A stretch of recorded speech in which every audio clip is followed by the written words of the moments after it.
Hey everybody, this is Leah Ray from ToddandLeahRay.com, and we've got something special for you today. We actually are going to help an aspiring online business owner give her some tips and some insights to really help her get up and running. So I have with me a friend, someone we've worked with a little bit in the past, Julie McFarland, and excited to have you here. If you would do us a favor and just kind of introduce yourself and let us know a little bit about your expertise that you're looking to bring into your online business and kind of where you are right now. My name is Julie, and I've been practicing in my own accounting firm for about the last 25 years. Actually, April will be 25 years.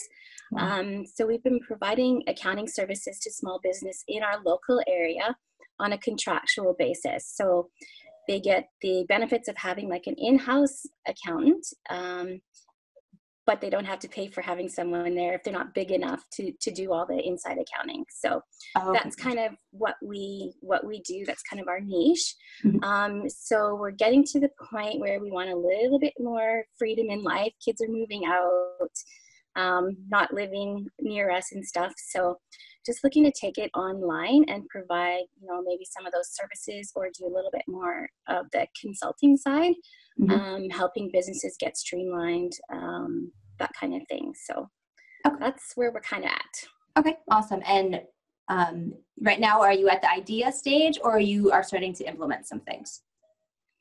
I'm starting to implement a couple of things. I've used a bit of your training courses on Twitter and Instagram. So just to kind of start building a following more than anything pertaining to this yet. And that's kind of where we're at. I have done a few videos, but I haven't posted anything yet. So Okay.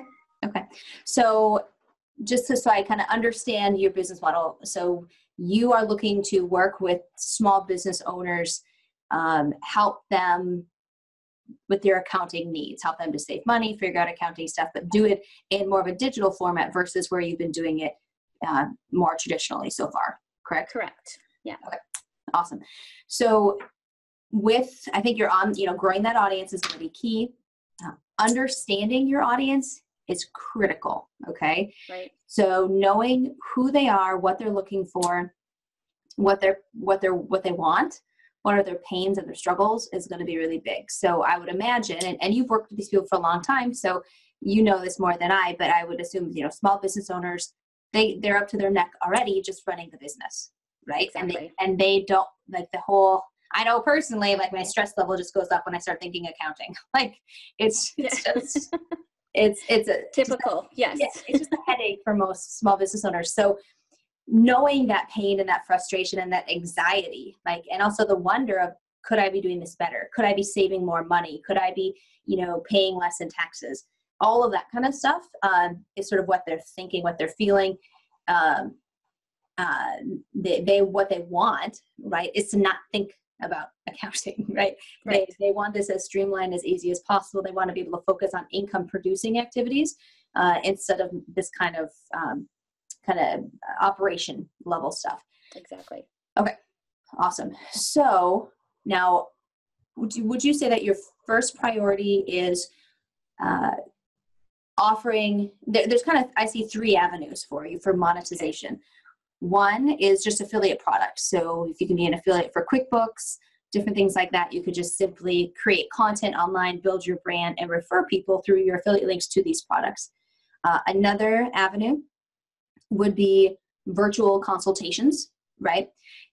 You're still essentially selling your time for hours, but there's more flexibility, or your money, time for money, but there's more flexibility in the process. Yeah. And then there's also digital products. Okay. So, what are your thoughts on those three? And do you have a feeling or something that you want to get started with right off the bat? I've already started a little bit with the affiliate. Okay. So I'm affiliate for quite a few different, there's a software, and then there's, receipt management or paper management, and there's lots of stuff out there. So I have started with that. Okay. Haven't done a whole lot yet, but I have, a bit there. Again, it's like creating the content to get those offers out there, right? Without seeming salesy kind of thing, right? Just as a help. So there's that. And the consulting, is a possibility. I guess I'd be more into the digital processing affiliate side, but I mean, I'm open to the consulting. I just. Yeah. And the one piece of advice that I've heard from others is that doing the consulting part will help you know your people better and help you create your products and things. So that would be the one benefit to that. You may be able to bypass that though with all these years of traditional business experience. You may really understand these folks already and you know what to do, and that's fine. So do you have a way to build an email list currently? I do not. Okay. No. So I would say that is probably your number one priority, right. is to create a lead magnet, a free offer you can give people in order to get their email address. Start building your list, because your list is everything. Okay. Yeah. So that could be, top 10 ways small business owners are losing money. Okay. Right. It could be 5 expenses you're missing. You could play on the pain side. You can play on the positive side, how to save 25% of your operating budget or something, right? Yeah. Whatever that works. Now, just in general with marketing, the people are more likely to take action to avoid pain than to gain pleasure. So just sort of a side note on that. So the fear part may work best, but does that ring any bells or give you any ideas of things you can create? Yeah, it does. I think there's probably a lot of different things there for that. Okay. And don't overthink this, because oftentimes people make this huge project and there's a bunch of anxiety and they don't ever really start because they don't really know what to do. Go into canva.com. Okay. And canva.com. You can create, there's like ebook templates there. Okay. Slap it together. Like on a notepad, write down the 10 things that you can come up with. And honestly, when I create titles for content, I always say 10, just so I know what I'm doing. Like I'm doing 10 mistakes that people usually make or something like that. But then when I actually go to write the content, then I actually come up with 7 or 12 or whatever the amount may be. But so just sit down, bullet point it out on just a piece of paper, and then go into Canva and just create it. Slap that puppy together. Okay. And that would be enough for like a lead magnet kind of thing? For sure. So then you would, need to integrate it with your autoresponder, do a capture page if you're using ClickFunnels or MLSP or whatever you're using. But yeah, that's plenty. And the sad truth is that most people who opt into it probably are never even going to see it, because they opted in on their mobile phone and they forgot about it. Yeah. Right. Yeah. But you still do want it to make it look pretty good, so that the folks that do open it and check it out, they're like, hey, this girl really knows what she's talking about. It looks professional and that sort of thing. So you can email addresses for. Well, yeah. And that's the biggest thing, is that you're building that email list that you can market to over time. So number one, create that lead magnet, get that set up. I mean, within the next 2-3 days, that should be done off the list. Okay. Then this gives you a good fallback call to action on all of your content too, right? So maybe it's not something you can, a direct affiliate link or something that doesn't make sense for that piece of content. You're always offering that free giveaway. Okay. Yeah. And I actually prefer to, instead of, so there's one way you could do this. You could do a YouTube video that talks about common mistakes that small business owners make, right? Okay. And you could talk them through the mistakes and how to avoid them. And maybe one of the things in there is using QuickBooks. Okay. So you could just have the link for QuickBooks in the description, and then they click it, they go off, they buy, right? If that was your recommendation.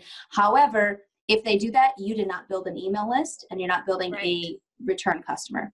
So really your default should be building that list, offering that freebie, and then in your emails, either in a series afterwards or regularly in your broadcast emails that you send out to people, you want to introduce them to the different offers that you have. Okay. So yeah. So that'll be good. I think there's 3 basic kinds of content that you can create for this sort of thing: video on YouTube, podcasting, just audio, and blogging. Okay. The very easiest to get started and just to start taking action on is video. Okay. It also builds a know, like, and trust factor fastest. So it's a very powerful medium. You honestly just need a cell phone, right? And some of the stuff that you will be doing, you're probably going to do like screen shares too, like showing them some stuff in spreadsheets or like some different software programs. So you can be sharing your screen. You can use OBS, Open Broadcast System, which is a free software, something to share your screen, but also put a little picture of you in your webcam in the bottom corner, right? Okay. So you could think outside the box. I'd encourage you to, as we get off. That would probably help too, to have a screen share, not just me. Yes. Especially when you're first starting, right? Exactly. That's a huge thing with folks. Video. Yeah, a lot of people have that's that little fear to get over when they start video, and doing screen shares or PowerPoints even with your picture in the bottom, that's a great way to get started. The more you get in front of video, the more confident you are, the easier it becomes, the better you get at it. So I think that'll be excellent. But create that PDF, set up your capture page and your email autoresponder, and then start creating content. Now, I don't know if you were to give me a ballpark on how much time you have to put towards this per week, what would that look like? I probably have a couple hours a day. Okay, excellent. Yeah, I can. Right now is a good time. Once we get into March and April, it's kind of crazy. So right. Okay. So I would actually challenge you to give yourself, like right now, start on a 3 days a week schedule for your content. So, I like to batch things where I'm like doing all my scripts on Monday, I'm shooting all my videos on Tuesday, and then I'm publishing on, certain days. So that saves time.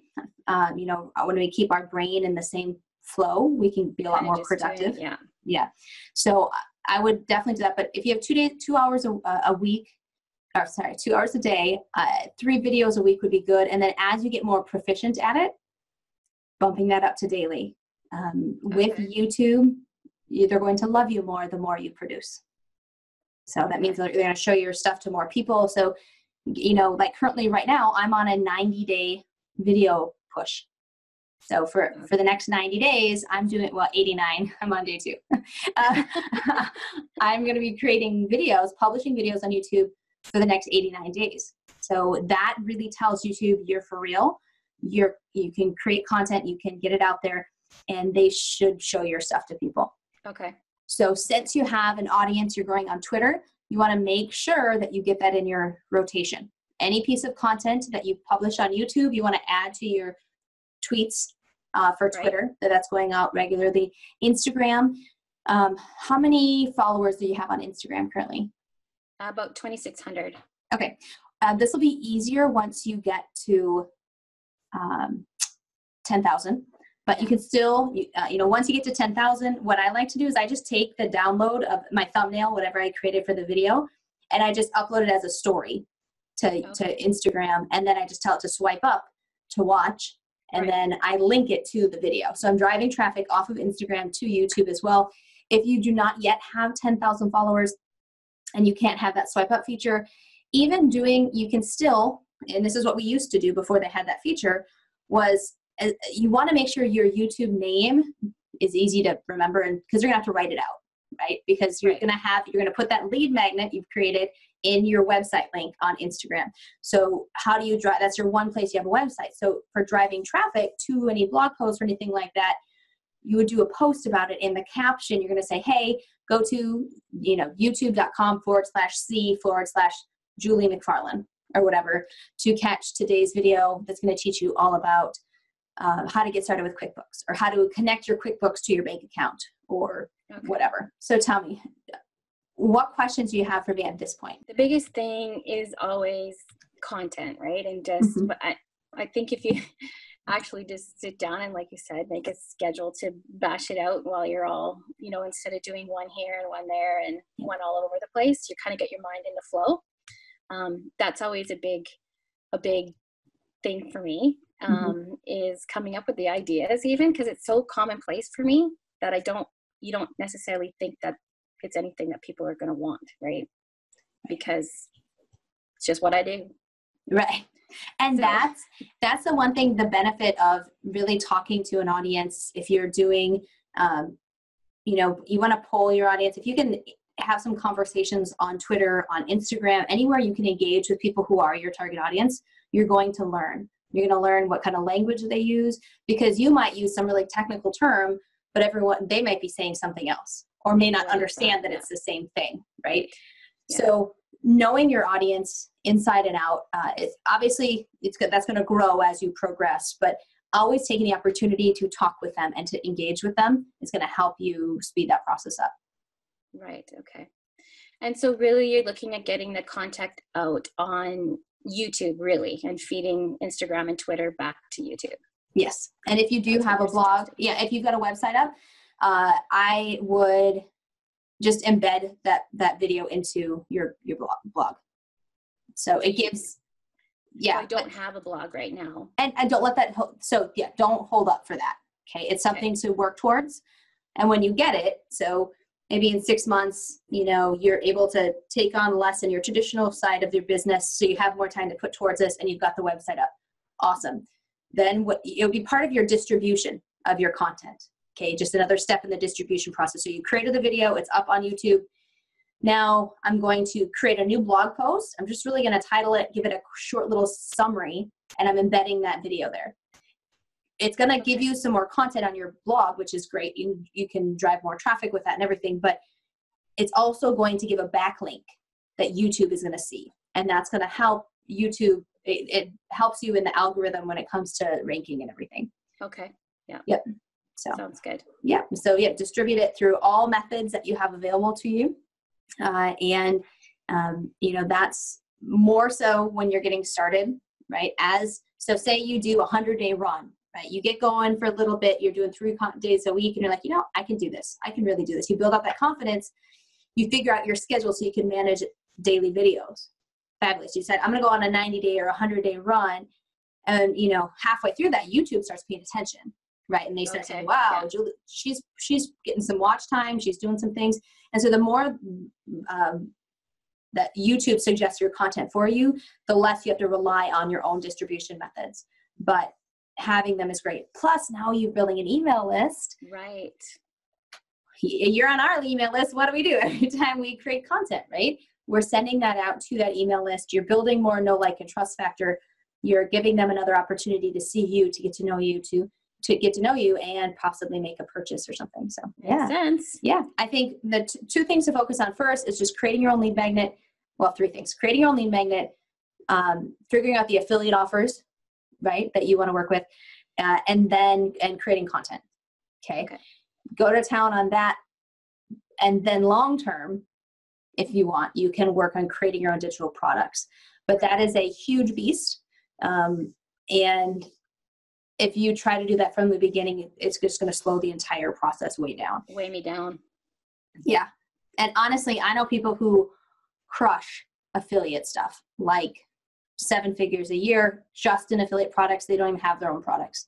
So you can definitely do that. You can create massive income if that's, don't think that you have to create your own products to get to that next income level. People are able to do that every day with affiliate products when they've created content, religiously, when they're really, really good at content creation. Okay, good. Awesome. Any final wrap up questions or anything I can clarify or help you with? I don't think so. It's actually been awesome just to pick your brain a little bit or get some of your ideas. Your ideas sure flow. You do it enough, it gets easy. You have issues with your, business, and that creates anxiety. You're prime candidate for someone like me who doesn't maybe necessarily know where that is, right? So right. Yeah, I think plug in, guys, get whatever help that you need to some overall vision. It's easy for someone like me who's done a lot of the stuff to say, okay, well then let's go to what's the next step, and help you put it together. But don't let yourself get into this anxiety paralysis, because I see that all the time where they think they sort of know what they should be doing, but it's whatever that is sort of scary in some way. They have some sort of fear about it, and they're not 100% certain that's exactly what they should be doing. And so when you're not 100% certain and you have some level of fear and anxiety, well, you're definitely not doing anything. Like, Yeah. you let that fear and anxiety win because you're not like, well, I'm not sure that I really, really need to do that, right? Yeah. So yeah, awesome. I'm excited to see your journey and how all this comes together.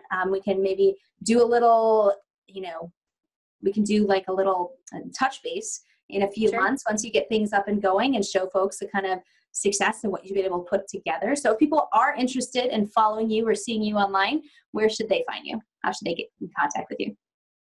On Instagram, it's Julie McFarland Consulting. Also, Facebook is Julie McFarland Consulting. And Twitter is Jules McFarland. Awesome. Well, thank you so much, Julie. It's been a pleasure. I think everyone here has hopefully learned a lot from you. We appreciate you being so open and honest with us, and have a great day. Thanks so much for all your help. Bye. Bye-bye.